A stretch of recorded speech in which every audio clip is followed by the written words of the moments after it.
মাথার ভিতরে যখন আজব কিছু ঘোরপাক খায় তো তখনই কিছু না কিছু বানাইতে ইচ্ছা করে। তো কি বানাবো ভাবতে ভাবতে চলে আসলাম। তো প্রথমে আমি 2 কাপ আটা নিয়ে নিচ্ছি, তার ভিতরে দিয়ে দিলাম হচ্ছে পরিমাণ মতো লবণ আর হচ্ছে হাফ কাপ সয়াবিন তেল সুন্দর করে মেখে নিব। তারপরে হচ্ছে গিয়ে দিয়ে দিব আদা রসুন বাটা।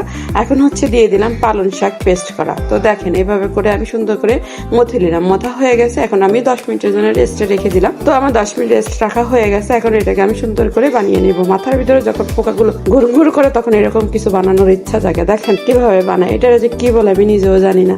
যাই হোক তারপরেও বানানোর চেষ্টা করলাম, মনে যখন যেটা আসে সেইটাই বানাই। তো প্রথমে আমি চুটিটাকে একটু বেলে নিব, তারপরে হচ্ছে ছুরি দিয়ে সুন্দর করে একটু পিস পিস করে কেটে নিব। দেখেন কিভাবে করতেছি।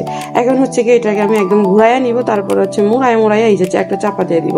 দেখতেই পাচ্ছেন এটা কি বলে আমি জানি না, আপনারাই বললেন। যাই হোক আমি আরো একটা বানাই দেখাইতেছি। এই যে আমি সুন্দর করে আবার রুটিটাকে ডলে একটু বড় করে নিলাম। এবার হচ্ছে কি আবারও কেটে নিচ্ছি। দেখেন কাটাটা হয়ে গেলে এখন আবারও মুড়াইয়ে এটাকে আমি আবারও দেখেন একটা শেপ দিয়ে দিব। জানি না এই শেপটাকে কি বলে, আপনারা বলবেন আমাকে কি বলে এটাকে। যাই হোক এভাবে করে আমি সমস্ত পিঠাগুলো বানিয়ে নিয়েছি। এটা হচ্ছে পালং শাক দিয়ে বানিয়েছে। এই যে আজব কিছু মাথার ভিতরে আমার যে কি ঘুরে জানেন না।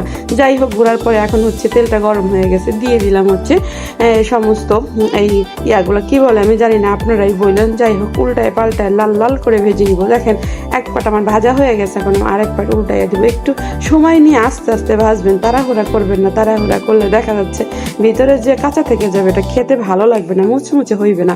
যাই হোক এভাবে আমি আস্তে আস্তে করে লাল লাল করে ভেজে নিচ্ছি। দেখেন মুচমুচ করে ভেজে নেবেন, খেতে যে কি যে মজা হয়েছিল আসলে যে কি বলবো বুঝাইতে পারতাছি না। যাই হোক এই যে আমার একবার ভাজা হয়ে গেছে, আমি আরো একবার দিয়ে দিয়েছিলাম, সেইটা আর দেখাইলাম না। যাই হোক ভাজা হয়ে গেছে, কিভাবে ভাজতে হয় সেটা তো আপনারা দেখেই ফেলেন। একটু সময় নিয়ে ভাজবেন।